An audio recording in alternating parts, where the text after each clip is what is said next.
Genesis chapter 40. Some time after this, the cupbearer of the king of Egypt and his baker offended their lord, the king of Egypt.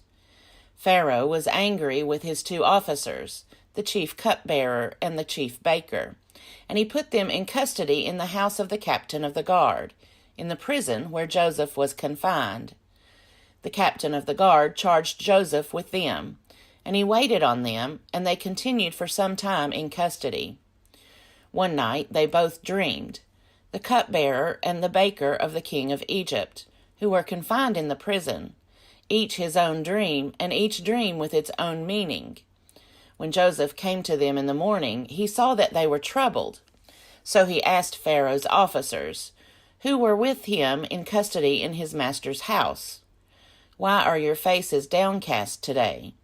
They said to him, "We have had dreams, and there is no one to interpret them."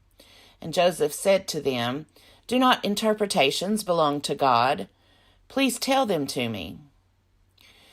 So the chief cupbearer told his dream to Joseph and said to him, "In my dream there was a vine before me, and on the vine there were 3 branches.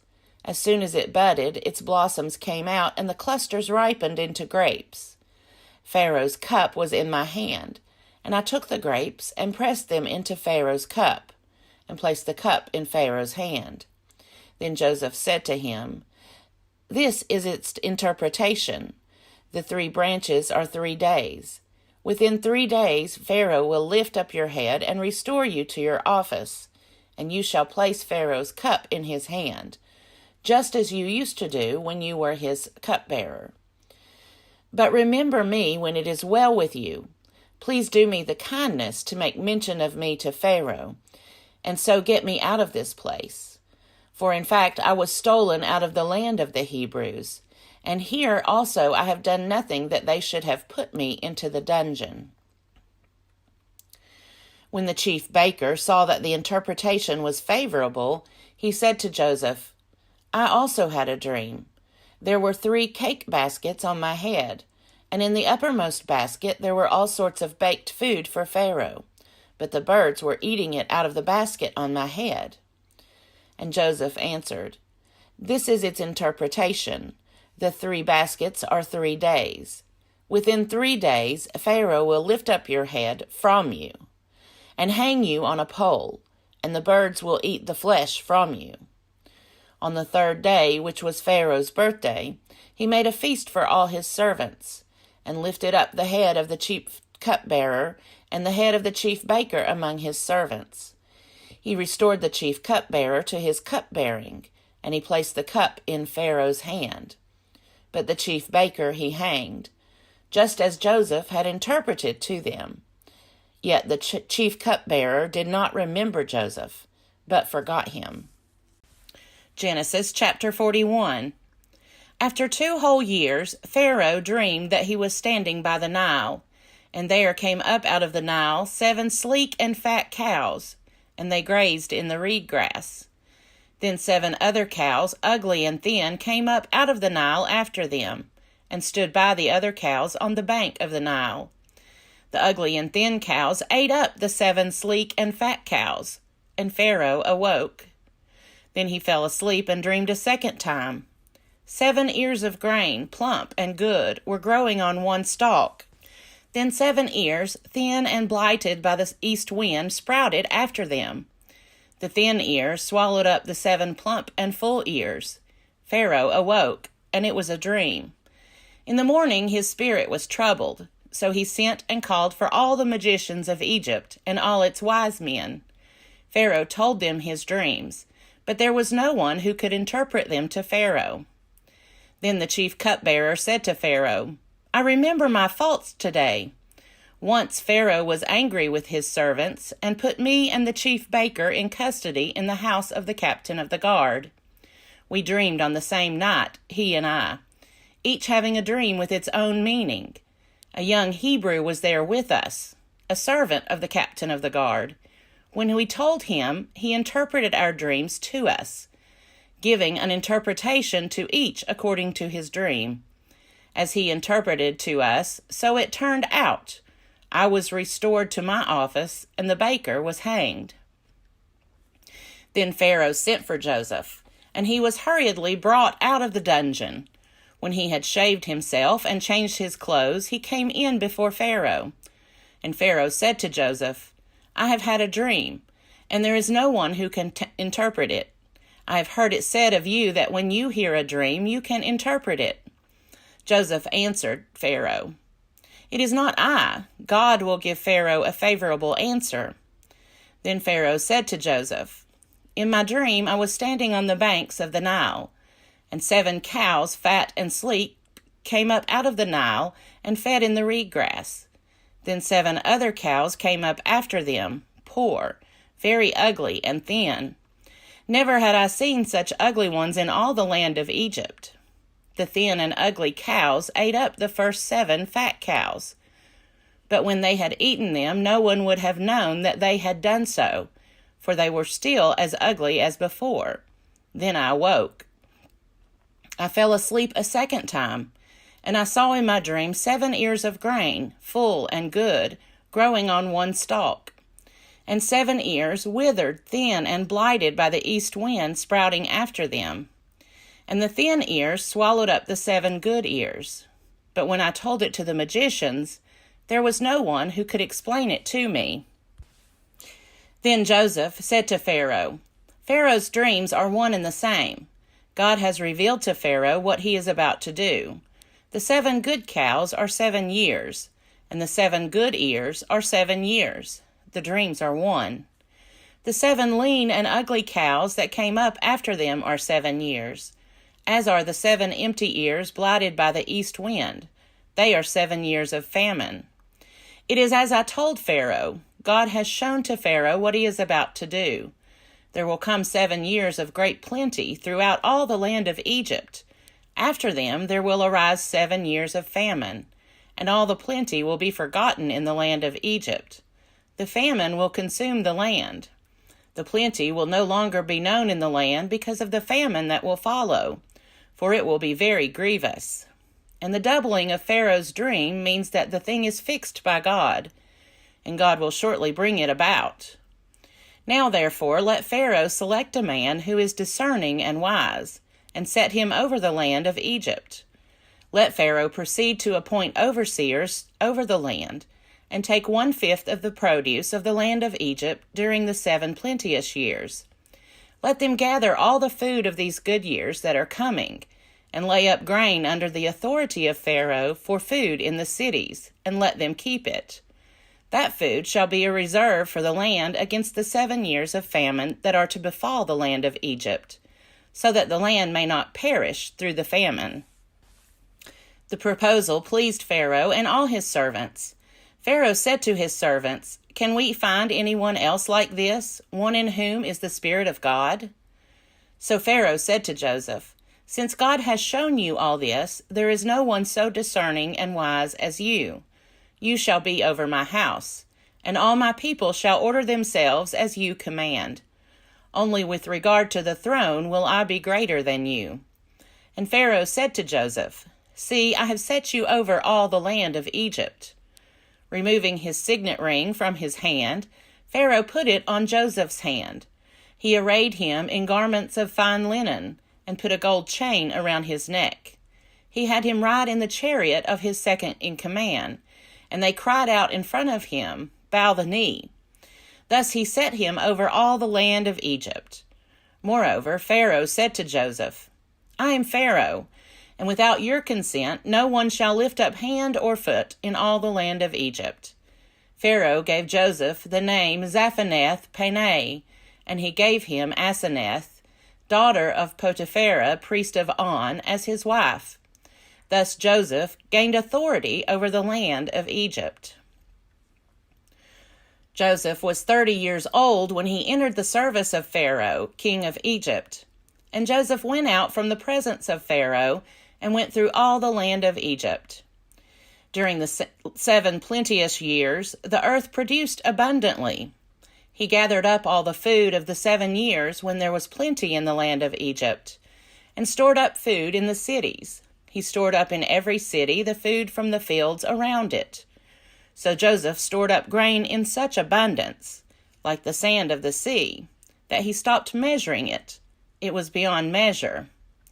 Before the years of famine came, Joseph had 2 sons, whom Asenath, daughter of Potipherah, priest of On, bore to him. Joseph named the firstborn Manasseh, for, he said, God has made me forget all my hardship and all my father's house. The second he named Ephraim, for God has made me fruitful in the land of my misfortunes.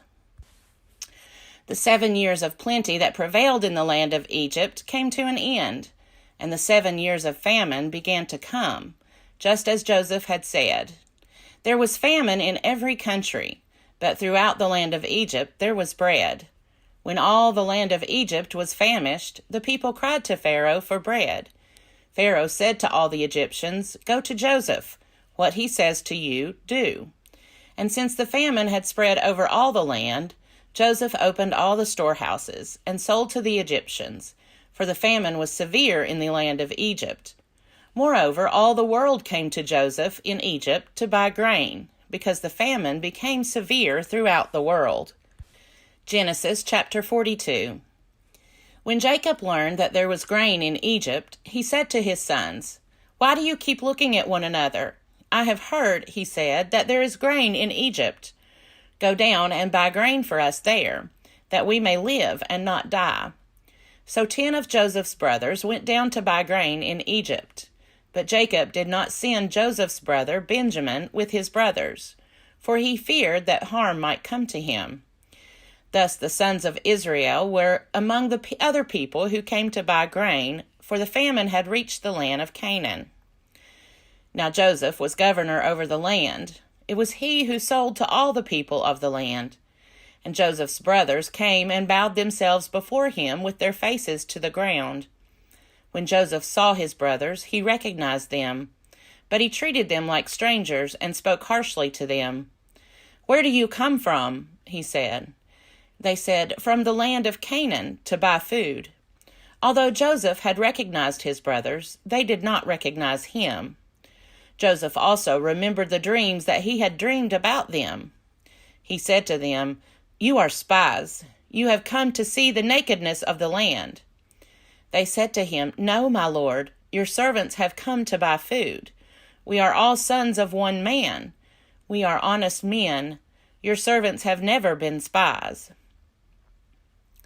But he said to them, "No, you have come to see the nakedness of the land." They said, "We, your servants, are 12 brothers, the sons of a certain man in the land of Canaan. The youngest, however, is now with our father, and one is no more." But Joseph said to them, "It is just as I have said to you, you are spies.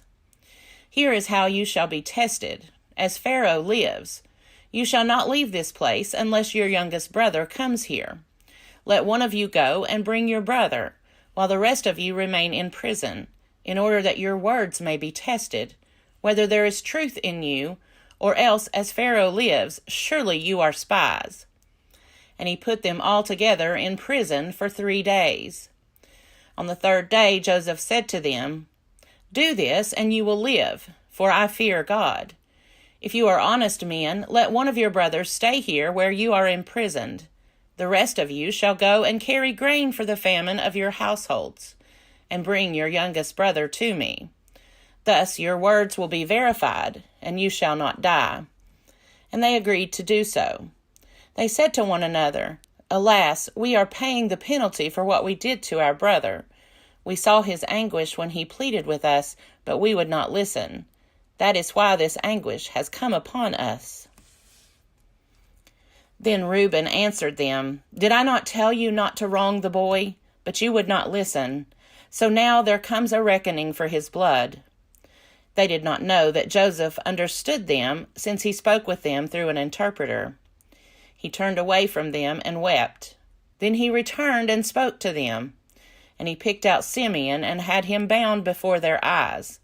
Joseph then gave orders to fill their bags with grain, to return every man's money to his sack, and to give them provisions for their journey. This was done for them. They loaded their donkeys with their grain and departed. When one of them opened his sack to give his donkey fodder at the lodging place, he saw his money at the top of the sack. He said to his brothers, "My money has been put back. Here it is in my sack."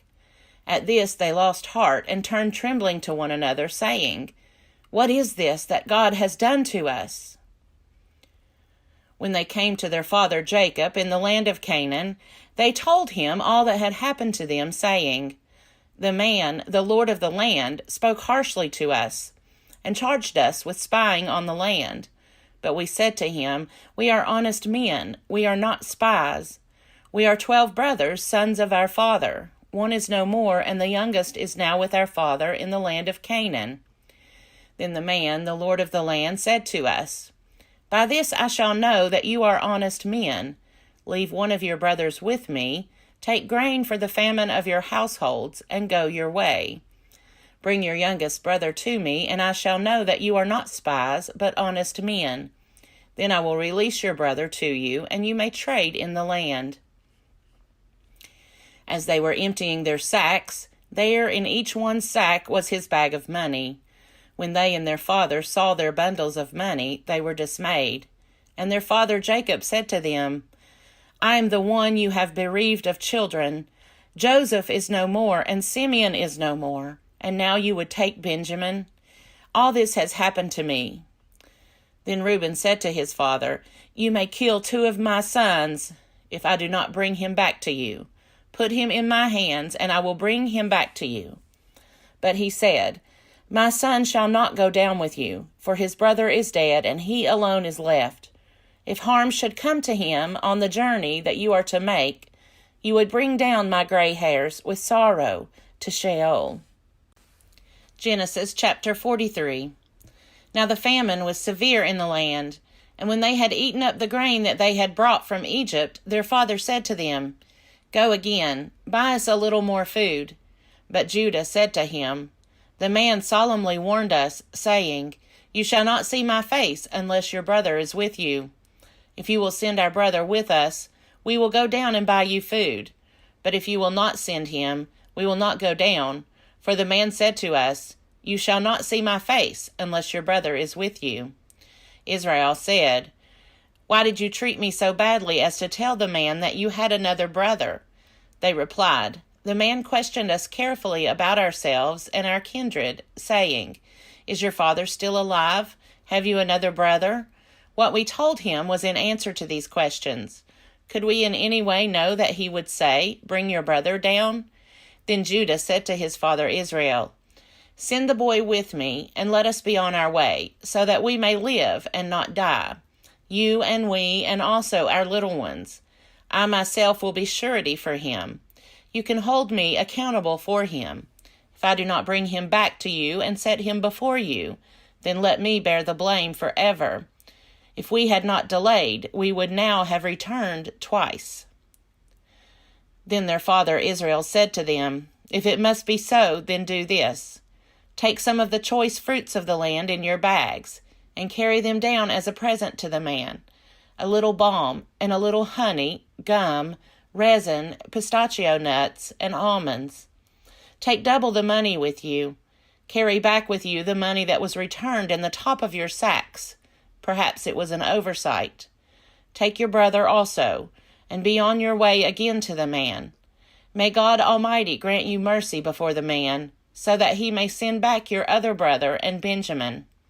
As for me, I am bereaved of my children. I am bereaved." So the men took the present, and they took double the money with them, as well as Benjamin. Then they went on their way down to Egypt, and stood before Joseph. When Joseph saw Benjamin with them, he said to the steward of his house, "Bring the men into the house, and slaughter an animal and make ready, for the men are to dine with me at noon." The man did as Joseph said, and brought the men to Joseph's house. Now the men were afraid because they were brought to Joseph's house, and they said, "It is because of the money replaced in our sacks the first time that we have been brought in, so that he may have an opportunity to fall upon us, to make slaves of us, and take our donkeys." So they went up to the steward of Joseph's house, and spoke with him at the entrance to the house.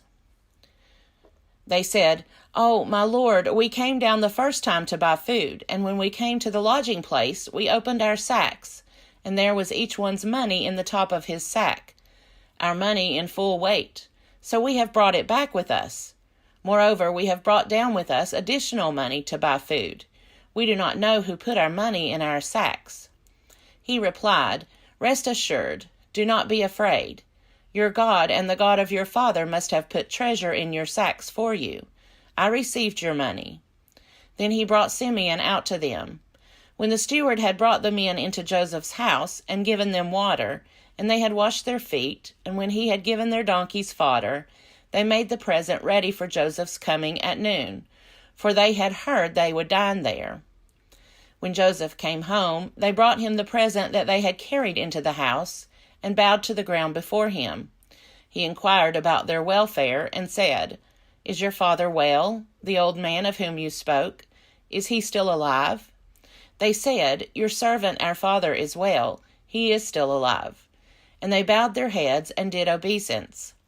Then he looked up and saw his brother Benjamin, his mother's son, and said, "Is this your youngest brother, of whom you spoke to me? God be gracious to you, my son." With that Joseph hurried out, because he was overcome with affection for his brother, and he was about to weep. So he went into a private room and wept there. Then he washed his face and came out, and controlling himself, he said, "Serve the meal." They served him by himself, and them by themselves, and the Egyptians who ate with him by themselves, because the Egyptians could not eat with the Hebrews, for that is an abomination to the Egyptians. When they were seated before him, the firstborn according to his birthright, and the youngest according to his youth, the men looked at one another in amazement. Portions were taken to them from Joseph's table, but Benjamin's portion was 5 times as much as any of theirs. So they drank and were merry with him.